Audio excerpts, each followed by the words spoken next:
राजनीति के लिए सबसे जरूरी क्या है? इस विषय पर सोचने बैठें तो कमोबेश निष्कर्ष यही निकलेगा कि राजनीति करने के लिए विभाजन, बंटवारा या किसी मुद्दे पर लड़ाई जरूरी है। चाहे फिर वह धर्म के नाम पर हो, जाति के नाम पर हो या फिर भाषा के नाम पर हो। दुनिया भर के विभिन्न देशों की राजनीति पर भी गौर करेंगे तो कहीं न कहीं विभाजन जरूर दिखेगा, जो राजनीतिक दलों के लिए खाद पानी का काम करता है।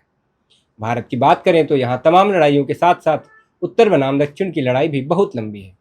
भाषाई और नस्ल को लेकर ऐसा विभाजन कि लोगों ने इसके लिए जान तक दी और कई आंदोलन भी हुए। जब कांग्रेस भारत की भाषा हिंदी की पैरवी पूरे देश में कर रही थी तो तमिल तथा अन्य दक्षिणी राज्यों में इसको लेकर भारी विरोध हुआ। नमस्कार, मेरा नाम है अमरेंद्र और आप देख रहे हैं बोले भारत का किताबों पर आधारित खास कार्यक्रम ये किताब क्या कहती है।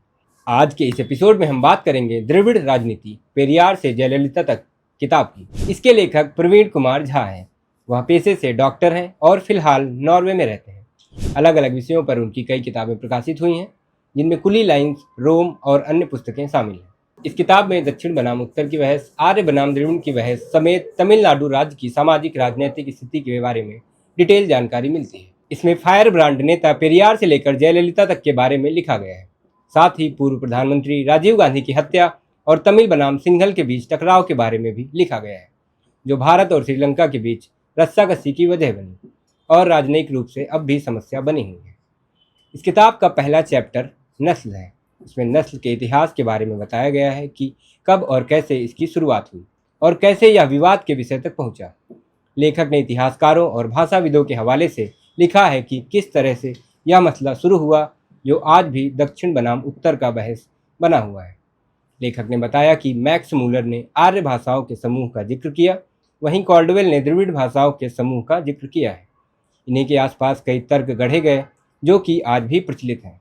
भारतीय राष्ट्रीय कांग्रेस की स्थापना से पहले थियोसॉफिकल सोसाइटी क्या थी और कांग्रेस की स्थापना में इस सोसाइटी का क्या योगदान था, इसकी भी चर्चा किताब में लेखक ने की है। दक्षिण भारत में अछूत प्रथा को लेकर जिन नेताओं ने आवाज़ उठाई उनका भी जिक्र है। वहीं इसको लेकर हुए एक महत्वपूर्ण आंदोलन वाईकॉम सत्याग्रह के बारे में भी लेखक ने विस्तार से लिखा है। इस सत्याग्रह में गांधी, पेरियार और अन्य नेता भी शामिल हुए थे। पेरियार, जिनका वास्तविक नाम रामास्वामी नायकर था, वह वाईकॉम वीर कहलाए। पेरियार ने हालांकि जाति व्यवस्था का विरोध करते हुए अपना उपनाम नायकर हटा दिया था। इस किताब में केरल के संत और समाज सुधारक नारायण गुरु के बारे में भी लिखा गया है, जिन्होंने जाति के आधार पर भेदभाव का विरोध किया था। किताब में उनके और गांधी के बीच वर्णाश्रम व्यवस्था को लेकर हुई डिबेट का भी जिक्र है। पेरियार के बारे में विस्तार से बताया गया है कि कैसे धर्म पर टीका टिप्पणी से लेकर वह दक्षिण भारत की राजनीति के एक अहम किरदार बने।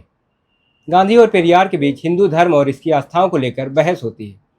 भारत आकर उन्होंने लोगों के बच्चों के नाम स्टालिन और अन्य रूसी नामकरण करवाए। M.K. स्टालिन, जो आज तमिलनाडु के मुख्यमंत्री हैं, उनका नाम भी स्टालिन के नाम पर ही रखा गया था।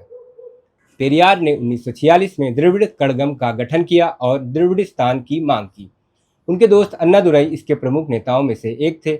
हालांकि 70 वर्ष की आयु में जब पेरियार ने 32 वर्ष की युवती से शादी की तो अन्नादुरई ने द्रविड़ मुनेत्र कड़गम का गठन किया। पेरियार ने कई मसलों पर बेहद आक्रामक रुख अपनाया। जब भारत आज़ाद हुआ तो उन्होंने इसे काला दिवस के रूप में घोषित किया।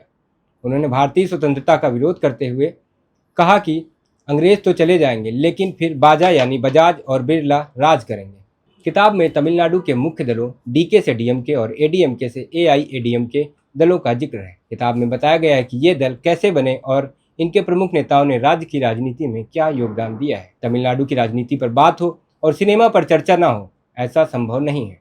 तो किताब में भी इसकी चर्चा है कि कैसे तमिल सिनेमा ने राजनीति और समाज को बदला और एमजीआर जैसे नेता मुख्यमंत्री बनने के बाद आजीवन पद पर बने रहे। किताब में पेरियार के अलावा प्रमुख दक्षिणी नेताओं एमजी रामचंद्रन, करुणानिधि, अन्नादुरई, कामराज, जयललिता समेत अन्य नेताओं का भी जिक्र है। इसके अलावा गांधी अम्बेडकर के बीच हुए पूना पैक्ट पर भी लिखा गया है। तमिलनाडु और दक्षिण बनाम उत्तर की बहस के बारे में तो खूब सुना होगा और इसकी चर्चा अक्सर गाहे बगाहे मीडिया से लेकर आम जनों तक होती रहती है। ऐसे में अगर इस विषय पर विस्तार से जानना चाहते हैं तो यह किताब पढ़ सकते हैं। तमिलनाडु और अन्य दक्षिणी राज्यों तथा भाषाओं को लेकर बहस के बारे में भी किताब में जानकारी मिलती है। वहीं हिंदी को लेकर कई बहसें हुई और इसको लेकर कई बार हुए आंदोलनों ने उग्र रूप धारण किया, जिसमें लोगों की जान तक गई। इसकी चर्चा भी किताब में की गई है। तमिलनाडु में आने वाले दिनों में विधानसभा चुनाव प्रस्तावित हैं। ऐसे में अगर राज्य की राजनीति को समझना चाहते हैं तो यह एक अच्छी किताब है। ये किताब क्या कहती है कि इस एपिसोड में इतना ही। जल्द ही मिलेंगे किसी नई किताब के साथ। शुक्रिया।